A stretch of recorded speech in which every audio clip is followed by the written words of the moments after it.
Welcome into Road to the Draft. Casey Phillips here with senior writer and editor Scott Smith. And as you said right before we started filming, it's the end of the road. It's the end of the road. The final road to the draft before the draft itself, 1 week from today. So this means you're going to get everything right today, right? It's the last one, so you already know Good everything. one. Yeah, because everybody can guarantee that their mock draft is exactly right. Yeah, I can't stop thinking about the Boys to the Men song after you said "Into the Road," so I'm kind of lost right now. I don't even have a pick. You're just thinking about that song. That's all that matters. Well, I know we did get some insight from a rather important person involved in the Bucs draft. General Manager Jason Licht had his pre-draft press conference this last week, and so were there things that he said that you felt like gave you some interesting insight? You have to search a little bit. Yeah. Because wait, he didn't just tell us who we're picking? I'm shocked. General managers around the league always do these pre-draft press conferences, and it's an exercise in trying to help the media and give them what they want, but you're not giving them what they really want, right? Which is the answer. Which we don't want him to. You don't want to give away your strategy, obviously. And to be honest, when you're picking as far down as 19th, it's hard to really know what your strategy is going to be. You got to be prepared for a lot of things. But one of the things that he was asked about was, there's this trend basically of running backs being devalued because of their position. Like in 2005, the Buccaneers drafted Cadillac Williams 5th overall, and he was the 3rd running back drafted that year, which is inconceivable. That would never happen now, 18 years later. But he was asked, would you take a running back in the 1st round? He says he's not against it if it's a special, that's what he said, I got the quote. No, not if you feel like it's going to be a special player. So the idea behind not wanting to use high draft assets on a running back is that their careers on average are shorter, and so he said when you draft a guy in the 1st round, you're hoping to get a guy that you have for 10 years. And that's less likely with a running back because they don't as often get that 2nd contract and that 3rd contract.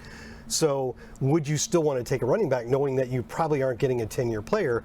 Well, Jason said you'd like to get that, but they're few and far between, and you don't always get that. So he would take a running back, and the reason that this is a topic is because there is a star running back, Bijan Robinson of Texas this year, who is considered the best prospect at running back since Saquon Barkley in 2017 or 18, who went 2nd overall, which is the highest a running back has gone in a long time. Jason Licht has not drafted a running back higher than pick 38 since he got here, and that was Ronald Jones in the 2nd round.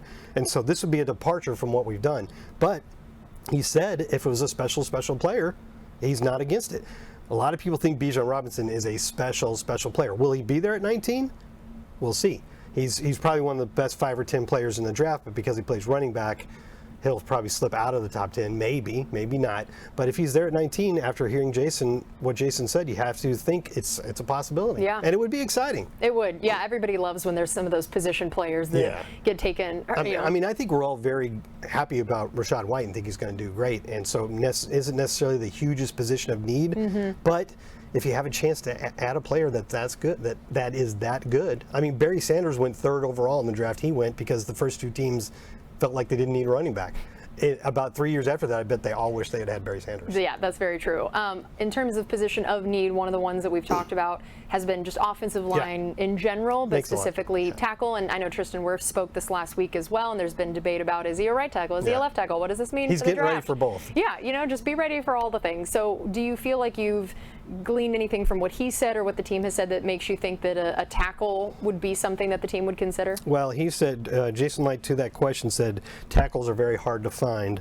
There are a few good ones that we like in this year's draft that we've spent a lot of time on. So, and then he also said, however, the depth at offensive line throughout the rest of the draft was a lot better on the interior line than at tackles. So it could be a situation like Tristan Wirfs in 2020 where there were 4 guys that were considered blue chip prospects and everybody knew it and there was a run on them and we actually had to trade up to 13 to make sure we got Tristan, who was the last taken of those 4. He's turned out to be the best one, but he was the last taken of those 4. It could be a year like that where because there's about 4 tackles, maybe 5 at the top that people like a lot, but it drops off a little bit after that, there could be a run on them. So do they make it to 19? Well, in her most recent mock draft on Buccaneers.com, Brianna Dix gave us Broderick Jones of Georgia, who's a guy we've talked about before. In a lot of mock drafts, he goes before 19, but in her particular one, he made it there. And I have seen some mock drafts where he makes it to 19. This is a guy who played left tackle. So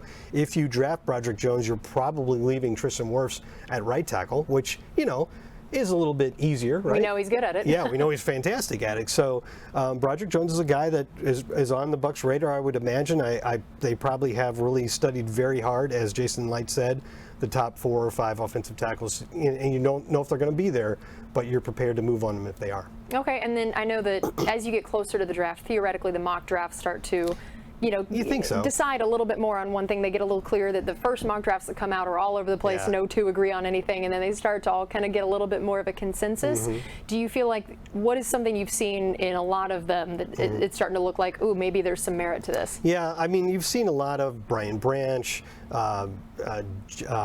the tackle from Tennessee, Darnell Wright, but a guy that wasn't showing up around the Bucs pick for the first month or so that I've seen a lot in mock drafts lately is Iowa edge Lukas Van Ness. And there's no doubt that the Buccaneers could use another player at that position because, as Coach Bowles has said several times this offseason, they need to get more pressure off the edge and more players. The more players that you have there that have some potential to put pressure on the quarterback, the better. So even though Shaq Barrett is coming back from his Achilles injury and we re-signed Anthony Nelson, still you could easily work another blue chip prospect into that rotation on the edge. So Lukas Van Ness, he's a guy, he's kind of a projection guy because he didn't really even start at Iowa. He's more of a rotation player, and he didn't have stats off the, he didn't have sacks off the board. He had maybe 12, something like that over his career. But you see him, and you see in these clips here, he's a very powerful player. He's quick off the edge. He probably has to work and sort of upgrade his arsenal of pass rush moves, but you see the talent there to work with, and that's what you're looking for at that position. All right, well, that is going to do it for us on this final road to the draft. Again, the draft is 1 week away. If you are able to come to the draft party at Raymond James Stadium, we highly recommend it. It is going to be a blast. We will both be there doing a show, talking even more about some of these prospects and who we think the Bucs are going to pick that night. So we hope to see you there, and thanks again for tuning in to Road to the Draft.